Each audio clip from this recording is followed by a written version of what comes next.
events like FTX's bankruptcy make investors feel insecure. As Binance, what do you do to keep your funds and investors safe? Do you think events like this happen in the future? Yeah, we established a recovery industry fund. So if there are any projects that have issues with liquidity, we are ready to help and to support. So this is what we are trying to do to help industry to go through this tough times.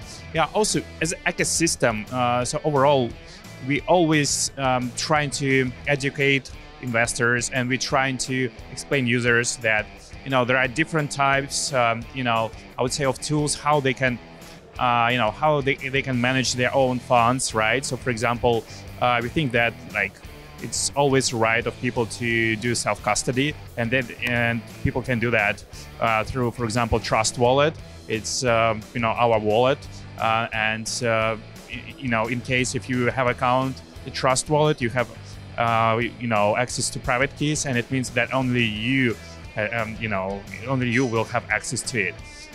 So overall, we're trying to support the industry in these tough days, and we hope that this recovery fund will really help it. Turkey is one of the fastest growing countries when it comes to crypto. What do you think about the role that Turkey can assume in the future? Yeah, Turkey is a fantastic crypto market, to be honest. Yeah, when I go through Istanbul, I see a lot of crypto exchangers, crypto ads. So I think crypto adoption is really huge here. So I think that Turkey has really great potential to become very strong crypto hub. But to achieve that, I think there should be more support in terms of regulation.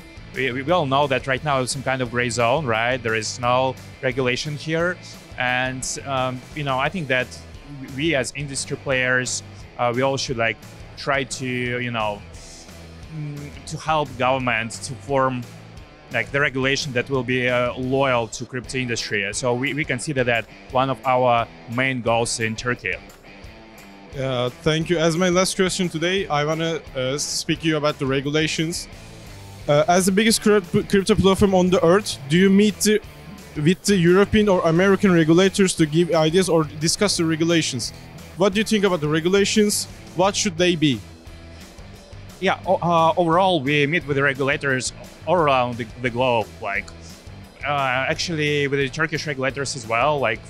This year, CZ had a call with the Minister of Finance, and yeah, we try to participate in in crypto development, in the development of crypto legislation in Turkey as well, and in other markets. Yeah, as you mentioned, for example, in Europe and in a lot of Asian markets.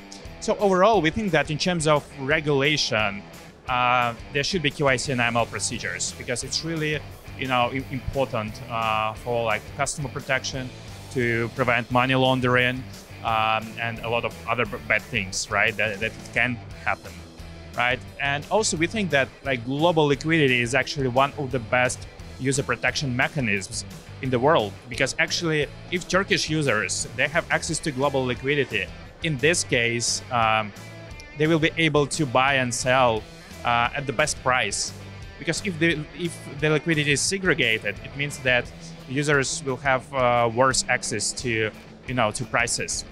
Yeah. Also, probably in the future there will be some kind of frameworks on listings of coins, right? So probably countries, they will implement it more and more. But yeah, overall, those things are one of the major in terms of regulation. Thank you for your time. Have a nice day.